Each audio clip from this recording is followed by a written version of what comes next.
The Philadelphia 76ers have showed tanking is definitely worth it. A team that has been tanking for the last couple of seasons is now proving themselves that they could be a scary team in a couple of seasons if all goes planned, and could even be a super team out in the Eastern Conference. Obviously, the main reason because of their young talents picking up Joel Embiid, Jahlil Okafor, Nerlens Noel, and their coach Brett Brown, all making huge contributions to this team's success right now, as Joel Embiid out for the last 2 seasons because of a foot injury, now coming back for his rookie season, and he's been lighting it up in all cylinders. Could even be a reserve in the All-Star game. This guy's been averaging nearly 20 points per game, 8 rebounds and 2 assists, all playing under 30 minutes per game. He's been on a minute restriction all year long. Brett Brown hasn't gave him more than 30 minutes this whole year, and the amount of numbers he can do with a short amount of time is just crazy to see what he can do in 35 to 37 minutes per game in a real NBA performance. But nevertheless, he's been lighting it up on all cylinders, and this team's in pretty good success because they still got tons of draft picks and so many more ways they can grow. So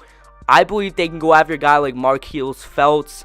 I'm pretty sure that's how you pronounce his name. A very good point guard there in the draft, because their main weaknesses are their shooting guard position as well as their point guard position, but they still have got a very good point guard in TJ McConnell, as he hit that dagger to beat the Knicks in regulation. That was crazy. A game went out of him. Very cool to see the Philadelphia 76ers to come out with that win. But nevertheless, the point guard position is very key for them, and they'd have to go after someone in the NBA draft or in free agency. But I'd rather them go, obviously they'd probably go in the draft, because they want to get younger rather than older. So if this team can get a point guard and continuously build through the draft, I see this team in maybe 2 years max, 2 to 3 years, could be a title contender if Joel Embiid continuously puts up those numbers. But nonetheless, drafting all those centers, and it's come now that they have to trade either 1 or 2 of them, because Darius Saric, who they picked up in the 12th pick draft, he's been a perfect power forward for this team. Also,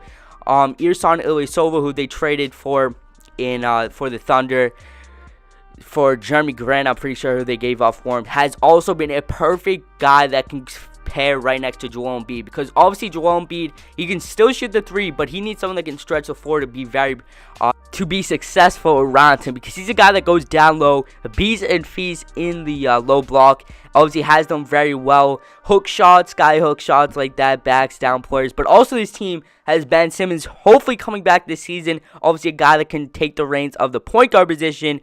So that's not too sure if they want to bring in a point guard in free agency, because Brett Brown has stated that he wants Ben Simmons to play a lot of point forward and handling the ball. So rather than being a small forward primary, because he can't shoot.